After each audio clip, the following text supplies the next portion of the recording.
This program was made possible by grants from the John and Diane Laxmi Family Charitable Fund, the Asfar and Maheen Malik Family Foundation, and the Missouri Asian American Youth Foundation.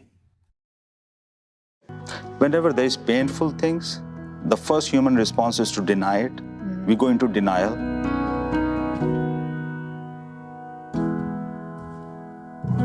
Hi, I'm Aisha Sultan, and these are things that we don't talk about.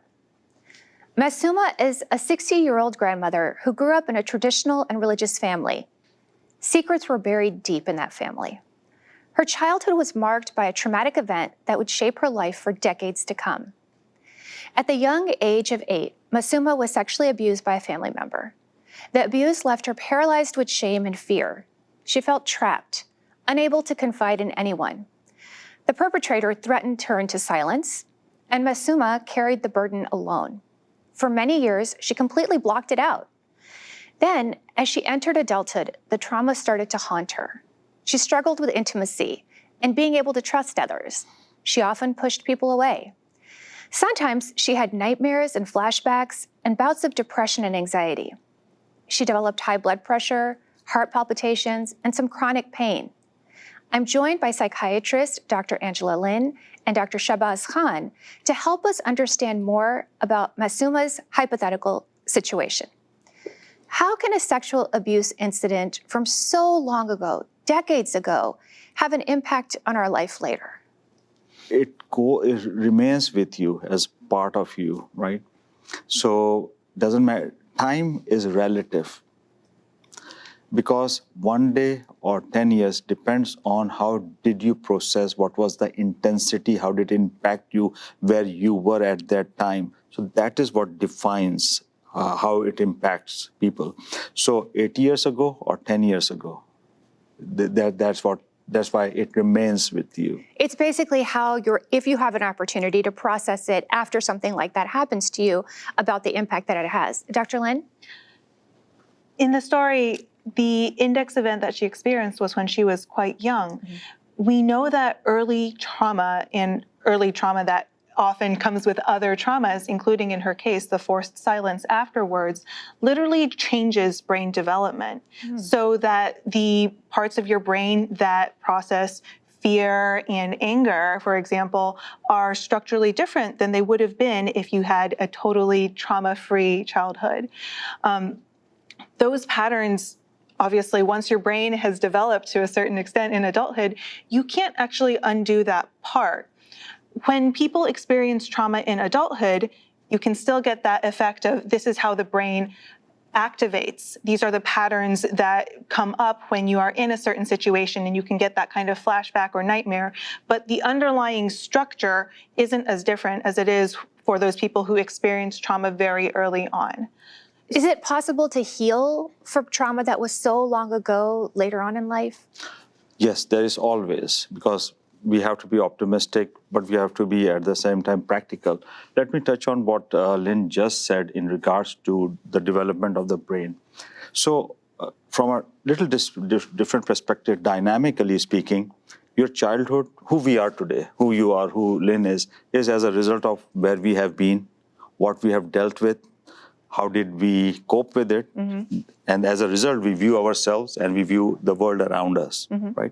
So at 8-year-old, when you have not even developed who you are, yourself, if something is taken away, you are in a place of fear, you are in a place of helplessness. Mm-hmm. So you never develop that. So the world always becomes a place to be afraid of, and you are always in a threatened place. Mm-hmm. So that's why it remains with you. Because it changes who you are, your neural pathways wise, as well as your personality. Dr. Lin, what does it look like to heal? What is that process? I don't think people have any idea of what that could be like. So, as Dr. Khan said, there's this sense of not having safety. And Obviously, there are differences in all of our brains to begin with, whether you have or haven't experienced traumatic experiences. And there are some people who are more anxious by temperament or who are calmer by temperament. There are people who experience traumatic things and feel that they're not actually that affected by it. But oftentimes, the process of working through that trauma involves identifying those emotions that you did have, a lot of those thoughts and assumptions that were unconscious, that were carried forth, and saying, what of these are not actually true in my life today? And practicing being okay with that, practicing being in a situation where you might be triggered and realizing that it's safe and not just running away from things and having it reinforced that when you run away, you feel safe and that feels good. How have your patients been able to heal from situations like this? So first thing I think is to acknowledge what has happened. Then depending on where you are, what are the symptomatology you're having. So if you don't accept it, you don't talk about it, you do not address it. So depending on where we meet them, where they are in their journey, because I always think that healing of the trauma is like a IndyCar 500 lap race, where you have to take pit stop, where you have to clean your windshield, where you have to change your tires. So it's a journey. Where we meet them in that journey is where we take on. Okay, so just so I understand this, does a person have to relive the horrible thing they went through to get over it, Dr. Lin? I don't think that it's necessary to relive trauma, to re-experience it, although that is a way that some therapies basically go through it again. And when you reactivate those memories, you reactivate those brain networks, you have actually the opportunity to consolidate that memory possibly in a healthier way with the information you have as an adult, with the sense of safety you have as an adult. But not everyone is ready for that. We know that trauma therapy can make things worse if people aren't in a place where they're ready to do that kind of thing. And in those cases, we may say, okay, we're not ready to do that thing. We're not ready to look under the hood. We're just going to make it as safe as possible for you to keep going. And there are different medications and therapies that to some extent are kind of like symptom control, getting you to the point where you are stable and functioning. And for some people, that means you never go back and address the trauma, and they feel like they're functioning enough without doing that.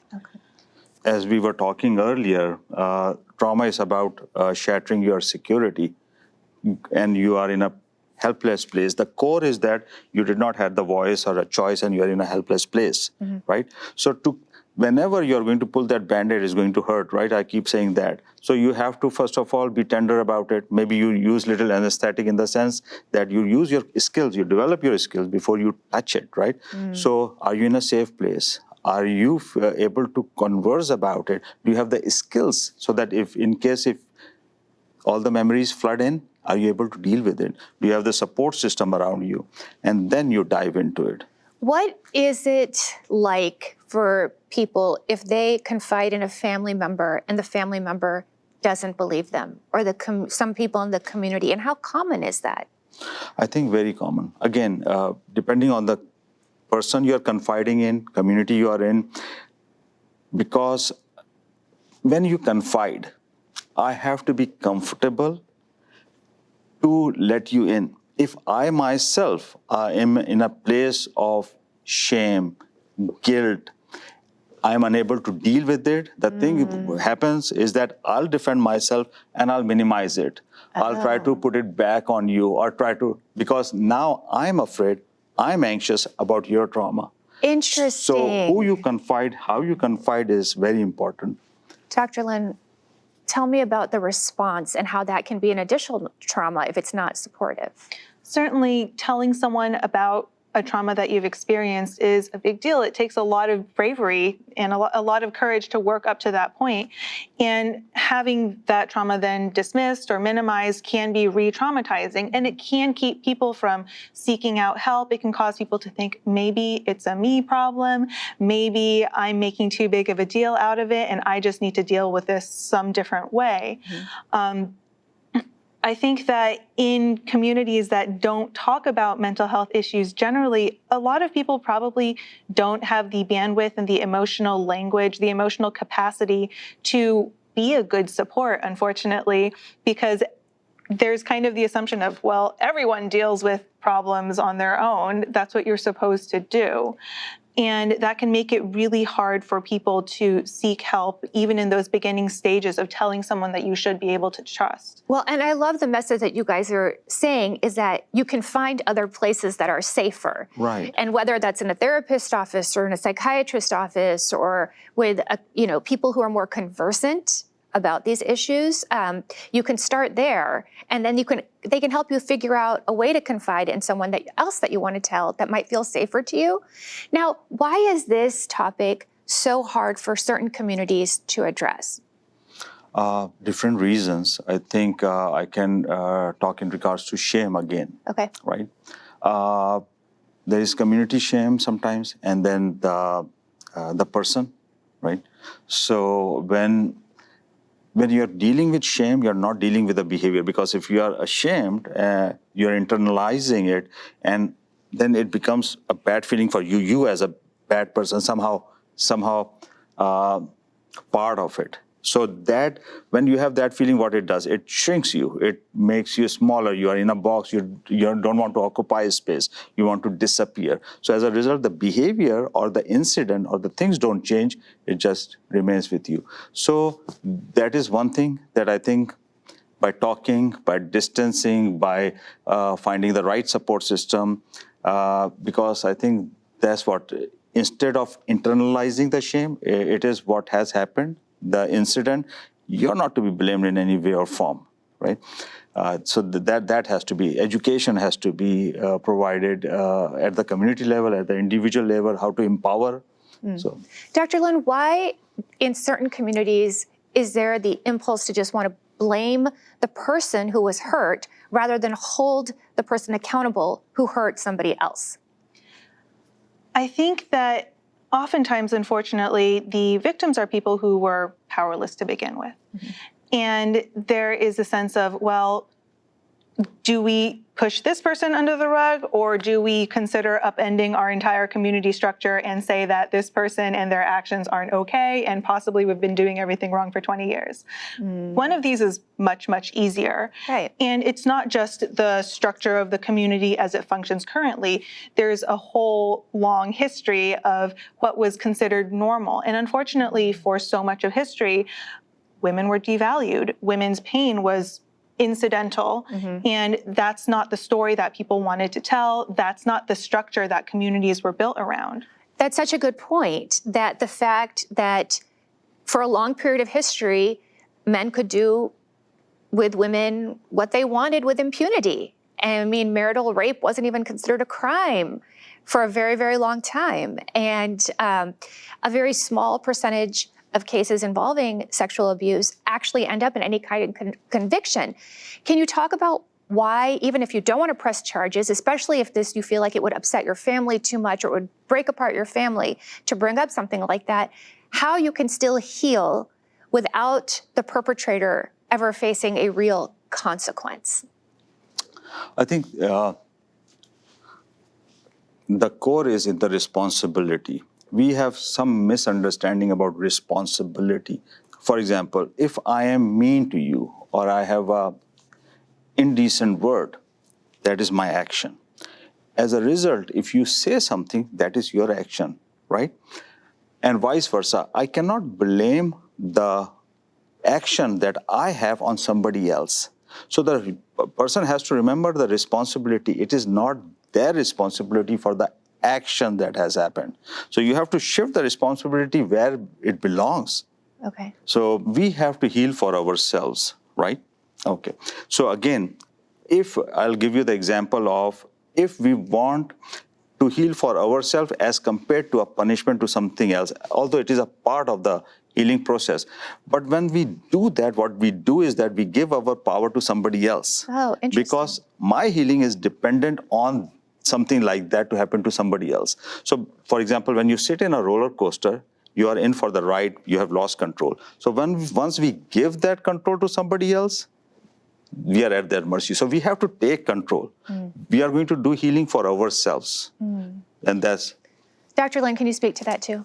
I think that we like the idea of closure. We like the idea of justice. It ties everything up neatly. Right. But if you've had something traumatic happen to you, just because the perpetrator is quote unquote brought to justice doesn't mean that it didn't happen to you. You still live with those same things. And it's not that those are equivalent, right? And so oftentimes I think we like to think that if someone is brought to justice, that you would get that kind of relief. But it's a kind of validation in a very specific way that the pain you experienced was real. You can get that kind of validation and possibly in a more meaningful way from other people and other things in your life. Interesting. What are things that we don't talk about, that our communities don't talk about in relation to sexual abuse in particular, that you wish that we did? I think there is a lot of, whenever there is painful things, the first human response is to deny it. We go into denial. We go into avoidance.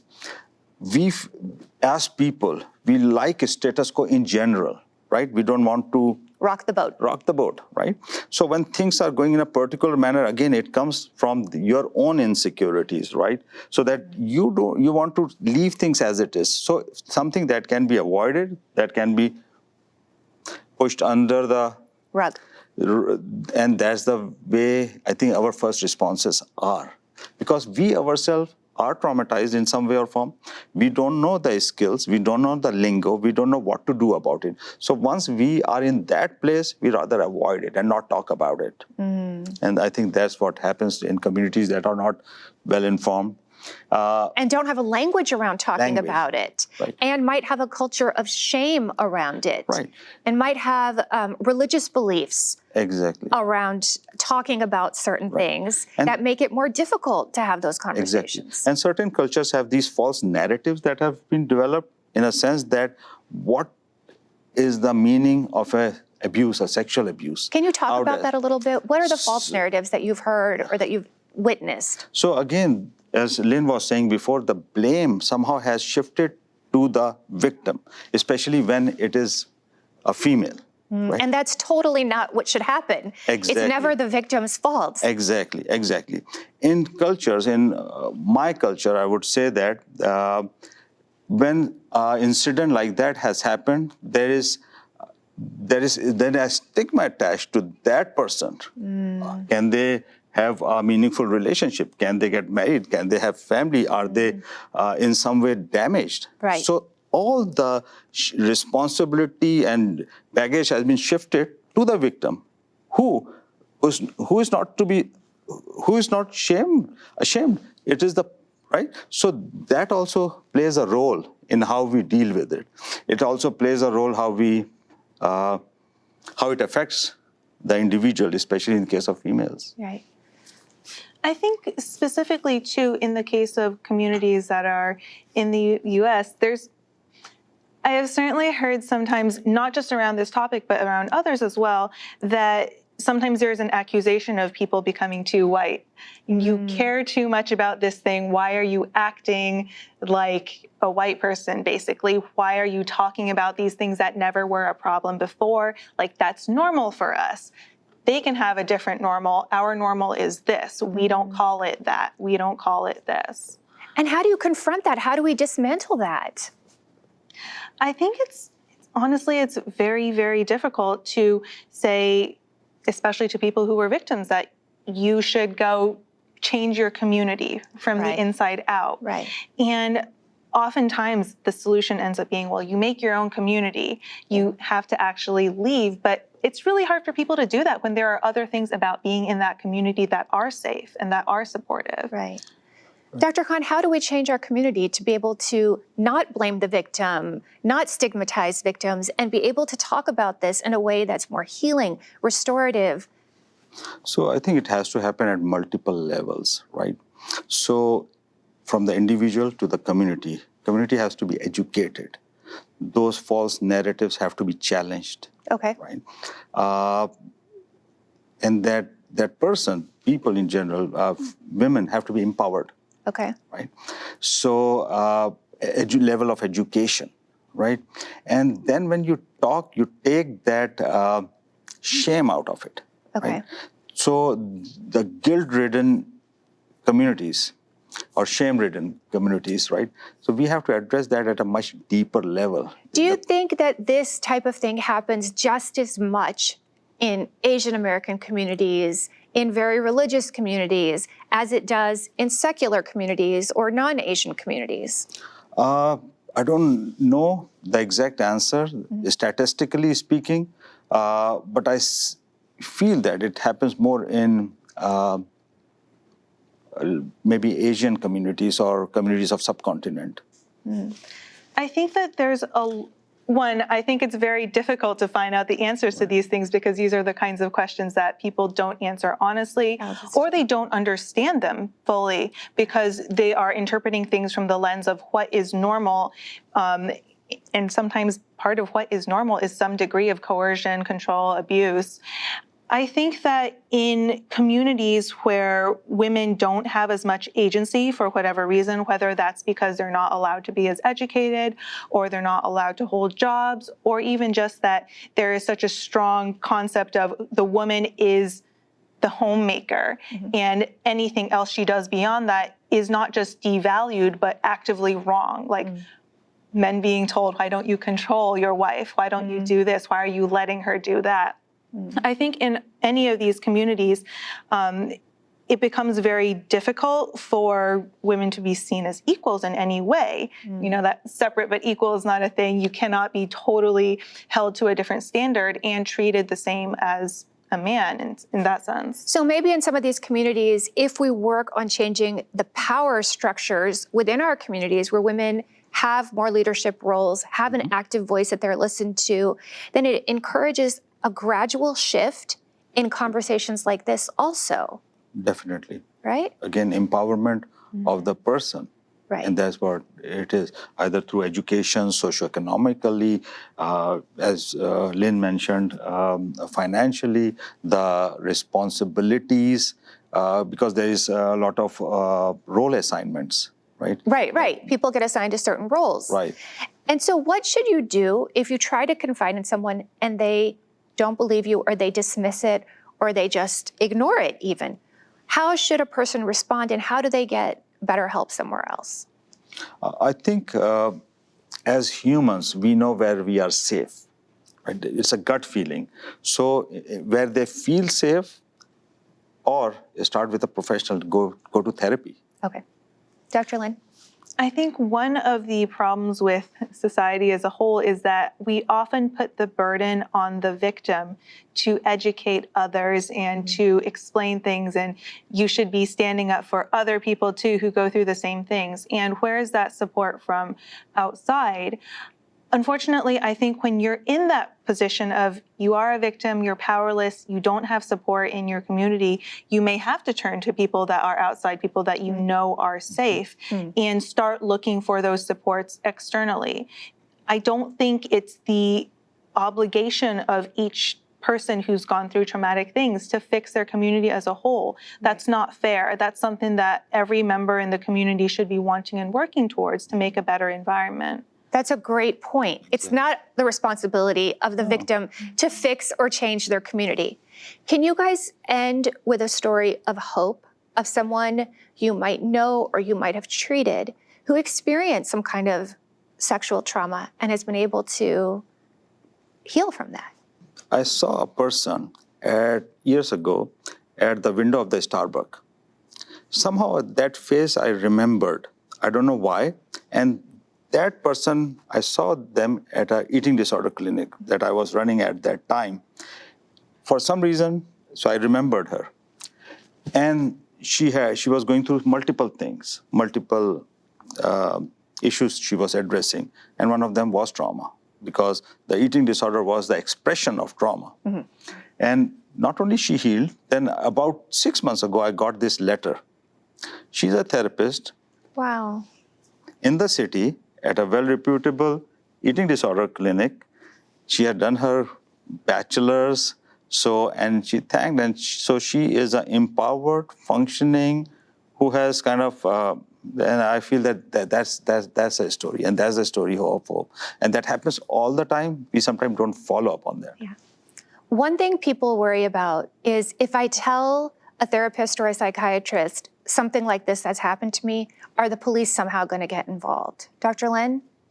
So we are mandated reporters for certain things. If you're acutely in an unsafe situation and there's a risk of child abuse or elder abuse, these vulnerable populations where oftentimes they wouldn't have the ability to seek legal involvement if they wanted, then yes, we are mandated to tell someone about that. For things that have happened many, many years ago, for one, oftentimes people won't tell us names. You can't chase down this person that was in this place 20 years ago. Right. But also, you as an adult are in control of your story, and we are going to maintain that confidentiality. We're not going to tell anyone unless it's with your permission and as part of your care.